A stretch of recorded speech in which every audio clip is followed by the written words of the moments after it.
Bu əlimdə gördüyünüz yeni Infinix Note 50 Pro'dur. Arkada bioaktiv halo adlanan RGB bildiriş işığı, üzərində ürək döyüntülərini və qandakı oksigen saturasiyasını qeydə ala bilən sensor var. Qutusundan 90 vatlıq adapter başlığı, 30 vatlıq naqilsiz enerji pədi, premium dəri keysi, USB Type-C kabeli, naqilli qulaqlığı və ekran qoruyucusu ilə çıxan bu cihaz Azərbaycanda neçə satılacaq və 5 önə çıxan xüsusiyyəti nələrdir? Gəlin birlikdə tanış olaq.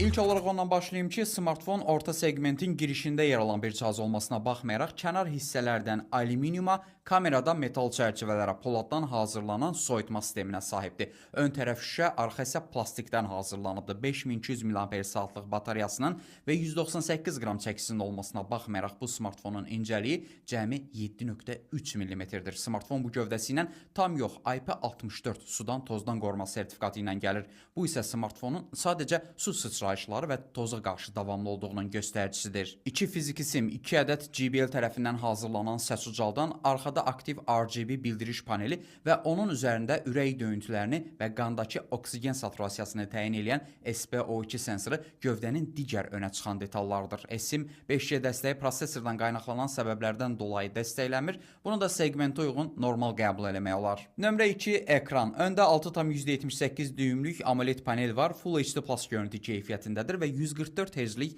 yenilənmə tezliyi ilə gəlir. Bu panelin maksimal parlaqlığı 1300 nitsə qədər qalxır və 10 bit rəng dərinliyində görüntülər emal eləyə bilir. 2160 Hz-lik PWM dimming dəyəri də LED-lərin yaydığı dalğalanmalara azaldıb gözlərin yorulmasının qarşısını alır. Çərçivələrin qalınlığının da kifayət qədər incə olduğunu nəzərə alıb rahatlıqla deyə bilərəm ki, Note 50 Pro segmentinə görə yaxşı ekrana sahibdir.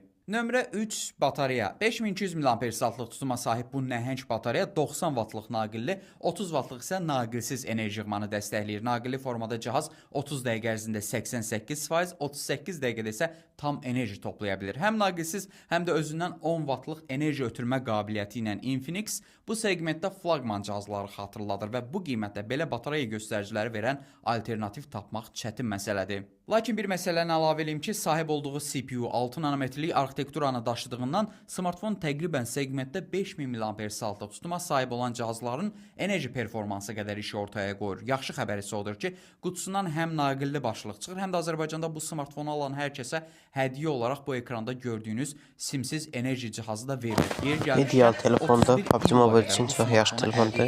Əlavə olaraq hədiyyə kimi 5000 Abunə olun. mAh tutumlu Kanalımız böyüsün.